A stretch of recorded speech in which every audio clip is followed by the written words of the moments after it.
आखिरी ज़माने की निशानियां हमेशा से इंसान की तौजह का मरकज़ रही हैं। हर दौर में लोग ये जानने की कोशिश करते रहे हैं कि क़यामत से पहले दुनिया में कौन कौन से वाक़यात पेश आएंगे और कुन ख़ुतों में बड़ी तब्दीलियां आएंगी।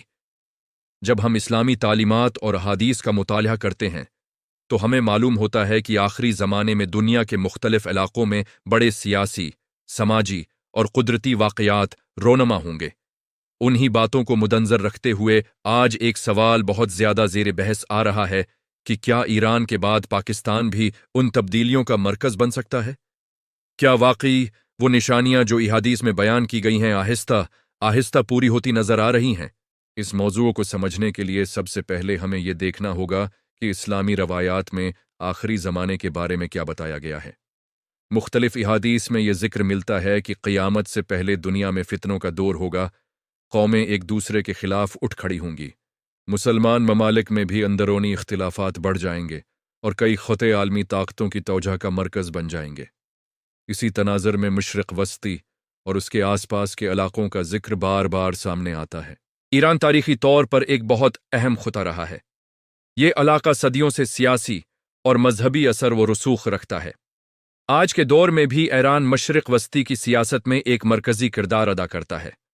बहुत से तज्ज़ियाकारों का ख्याल है कि आखिरी ज़माने की कुछ निशानियां इसी ख़ते से जड़ी हुई हैं, क्योंकि यहाँ मुसलसल कशीदगी, जंगों और आलमी ताकतों की मुदाखलत देखने को मिलती है।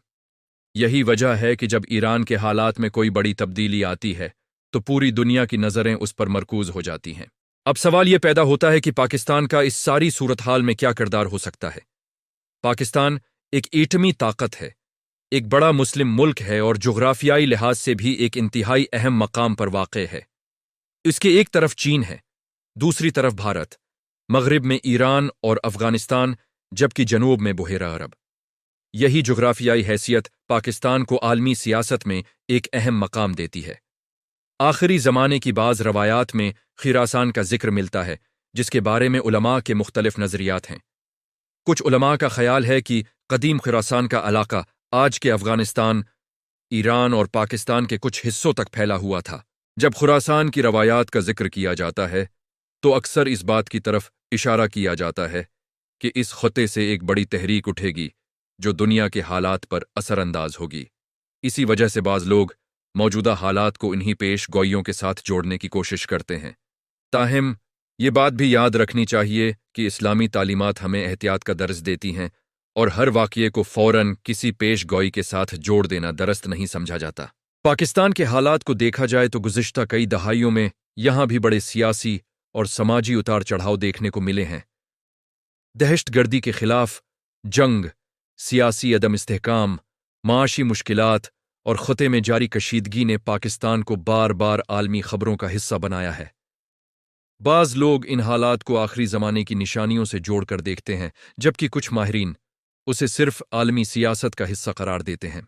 इस मौजू का एक और अहम पहलू यह है कि आखिरी ज़माने की निशानियों का जिक्र सिर्फ किसी एक मुल्क तक महदूद नहीं।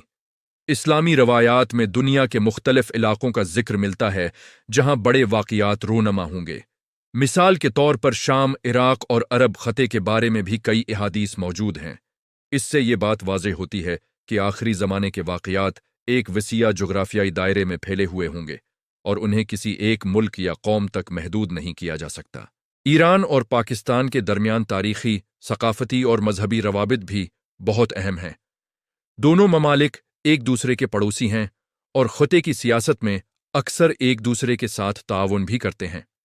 अगर मशरिक़ वस्ती में कोई बड़ी तब्दीली आती है तो इसके असरात पाकिस्तान पर भी पड़ सकते हैं, क्योंकि जोग्राफियाई और सियासी तौर पर यह दोनों इलाके एक दूसरे से जड़े हुए हैं।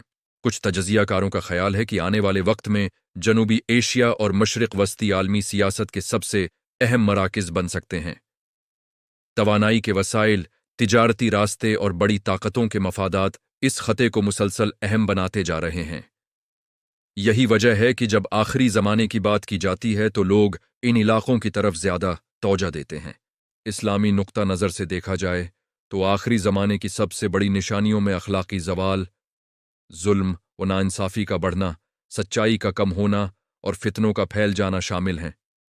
اگر ہم موجودہ دور کو دیکھیں تو واقعی دنیا کے مختلف حصوں میں ایسی صورتحال نظر آتی ہے جہاں جنگیں، تنازعات اور بے چینی عام ہو چکی ہے۔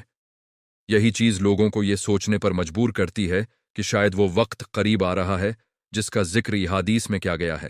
پاکستان کے بارے میں ایک اور پہلو بھی قابل غور ہے۔ یہ ملک اسلامی دنیا میں ایک منفرد مقام رکھتا ہے کیونکہ یہ واحد ایٹمی طاقت ہے جس کی بنیاد اسلام کے نام پر رکھی گئی۔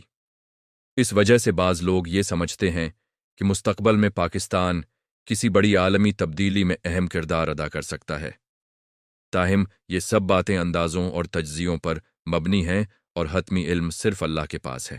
اسلامی تعلیمات ہمیں یہ بھی بتاتی ہیں کہ آخری زمانے کی نشانیوں کو جاننے کا مقصد خوف پھیلانا نہیں، بلکہ انسان کو اپنی اصلاح کی طرف متوجہ کرنا ہے۔ جب انسان یہ سنتا ہے کہ دنیا میں فتنوں کا دور آئے گا تو اسے چاہیے کہ وہ اپنے ایمان کو مضبوط کرے، نیکی کی طرف بڑھے اور برائی سے دور رہے۔ یہی اصل پیغام ہے جو ان روایات کے پیچھے پوشیدہ ہے۔ آج کے دور میں میڈیا اور سوشل میڈیا نے بھی اس موضوع کو بہت زیادہ مقبول بنا دیا ہے۔ ہر بڑی خبر کو بعض لوگ فوراً آخری زمانے کی نشانی قرار دے دیتے ہیں۔ اس وجہ سے کبھی کبھی غلط فہمیاں بھی پیدا ہو جاتی ہیں۔ اس لیے ضروری ہے کہ ہم مستند اسلامی مصادر اور علماء کی رہنمائی کو سامنے رکھ کر ہی ایسے موضوعات پر بات کریں۔ اگر ایران اور پاکستان کے موجودہ حالات کا جائزہ لیا جائے تو یہ واضح ہوتا ہے کہ دونوں ممالک خطے کی سیاست میں اہم کردار ادا کرتے ہیں۔ عالمی طاقتیں بھی اس خطے میں اپنے مفادات کے لیے سرگرم رہتی ہیں۔ یہی وجہ ہے کہ یہاں ہونے والی ہر تبدیلی کو بہت اہم سمجھا جاتا ہے۔ آخری زمانے کی پیش گوئیوں کا تعلق صرف سیاسی واقعات سے نہیں، بلکہ انسانی معاشرے کی مجموعی حالت سے بھی ہے۔ جب معاشرے میں ظلم، فریب، جھوٹ اور ناانصافی عام ہو جائیں تو یہ بھی ان نشانیوں میں شامل سمجھا جاتا ہے۔ اس لحاظ سے دیکھا جائے تو دنیا کے کئی حصوں میں ایسے حالات پہلے ہی موجود ہیں۔ یہ بات بھی اہم ہے کہ اسلام ہمیں مایوسی نہیں بلکہ امید کا درس دیتا ہے۔ اگرچہ آخری زمانے میں فتنوں کا ذکر کیا گیا ہے، لیکن ساتھ ہی یہ بھی بتایا گیا ہے کہ حق اور سچائی کا چراغ کبھی بجھ نہیں سکتا۔ ہمیشہ ایسے لوگ موجود رہیں گے جو حق کی بات کریں گے اور انصاف کے لیے کھڑے ہوں گے۔ اسی لیے جب ہم ایران، پاکستان یا کسی بھی دوسرے ملک کے حالات کو دیکھتے ہیں تو ہمیں صرف سیاسی یا جغرافیائی پہلو نہیں بلکہ اخلاقی اور روحانی پہلو کو بھی مدنظر رکھنا چاہیے۔ اصل کامیابی اسی میں ہے کہ انسان اپنے کردار کو بہتر بنائے اور معاشرے میں خیر اور بھلائی کو فروغ دے۔ یہی وجہ ہے کہ آخری زمانے کی نشانیوں پر گفتگو کرتے وقت علماء ہمیشہ اس بات پر زور دیتے ہیں کہ ان موضوعات کو سنسنی خیز انداز میں پیش کرنے کے بجائے اصلاح نفس کے لیے استعمال کیا جائے، کیونکہ اگر انسان صرف واقعات کو دیکھتا رہے اور اپنی اصلاح نہ کرے تو اس علم کا کوئی فائدہ نہیں رہتا۔ دنیا کے بدلتے ہوئے حالات ہمیں یہ ضرور یاد دلاتے ہیں کہ تاریخ ہمیشہ ایک جیسی نہیں رہتی۔ طاقتیں بدلتی ہیں، خطے بدلتے ہیں اور نئے حالات پیدا ہوتے ہیں۔ ایران اور پاکستان بھی اسی عالمی نظام کا حصہ ہیں اور آنے والے وقت میں ان کا کردار مزید اہم ہو سکتا ہے۔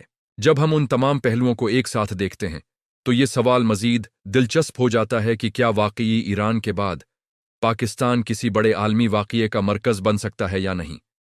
اس کا حتمی جواب تو وقت ہی دے گا، لیکن یہ حقیقت ضرور ہے کہ موجودہ دور تیزی سے بدلتی ہوئی دنیا کا دور ہے، جہاں ہر دن نئی خبریں اور نئے حالات سامنے آتے ہیں۔ اسی لیے ضروری ہے کہ ہم تاریخ، مذہب اور موجودہ عالمی حالات کو سمجھ کر ہی کسی نتیجے پر پہنچیں۔ آخری زمانے کی نشانیاں یقیناً ایک اہم موضوع ہیں، لیکن ان کا اصل مقصد انسان کو بیدار کرنا ہے تاکہ وہ اپنے اعمال کا جائزہ لے اور اپنی زندگی کو بہتر بنانے کی کوشش کرے۔